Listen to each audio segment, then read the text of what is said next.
ایک مرتبہ کا ذکر ہے، ایک ویران راستے پر ایک اونٹ کھڑا تھا اور اس کی رسی بھی کھلی ہوئی تھی۔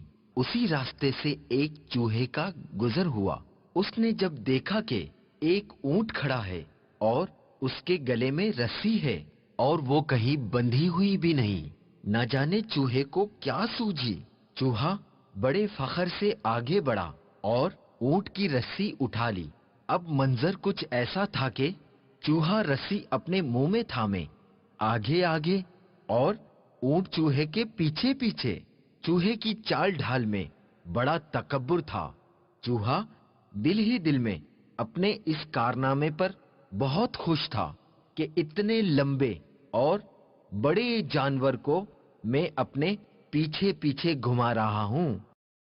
ہاں ہاں ہاں ہاں، دیکھا، اتنے لمبے اور بڑے جانور کو میں اپنے پیچھے پیچھے گھما رہا ہوں۔ اونٹ سمجھ گیا،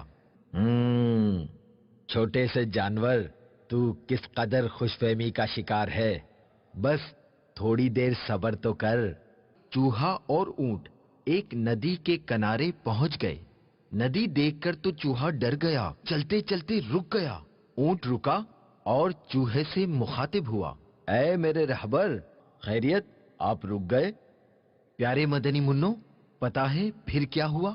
چوہا جو پہلے تو بہت تکبر و فخر سے چل رہا تھا، اب ندی کے بہتے پانی اور گہرائی کو دیکھ کر تو اس کی حالت ہی غیر ہو گئی۔ اونٹ نے ہنسی چھپاتے ہوئے کہا، ڈر کیوں گئے ہو؟ کیا بات ہے، آگے بڑھتے جاؤ، ہمت اور جرت سے کام لو۔ چوہے نے ڈر کے مارے ہلکی سی آواز نکالی اور بتایا کہ پانی بہت گہرا ہے، میں تو ڈوب جاؤں گا۔ اونٹ نے کہا، میں دیکھتا ہوں پانی کتنا گہرا ہے۔ پھر وہ ندی کے پانی کے اندر اتر گیا اور چوہے کو بتایا کہ پانی کوئی اتنا گہرا بھی نہیں، بس گھٹنوں گھٹنوں تک ہی تو ہے۔ آپ آئیں آگے تاکہ میں آپ کے پیچھے پیچھے ندی پار کر سکوں۔ یہ سنتے ہی چوہے کی تو گویا جان ہی نکل گئی ہو۔ بڑی عاجزی و انکساری کرتے ہوئے چوہے نے کہا، پانی تو آپ کے گھٹنوں تک ہے، میں تو ڈوب ہی جاؤں گا۔ چوہا سمجھ چکا تھا کہ وہ جس بات پر غرور و تکبر کر رہا تھا یا وہ جس خوش فہمی میں تھا وہ درست نہ تھی۔ کسی کو حقیر نہیں سمجھنا چاہیے۔ چوہا اپنے کیے پر بہت شرمندہ تھا۔ کبھی اپنے آپ سے کمتر کسی کو نہیں سمجھنا چاہیے۔ ہر چیز کی اپنی اہمیت ہوتی ہے۔ آؤ میری پیٹھ پر بیٹھ جاؤ۔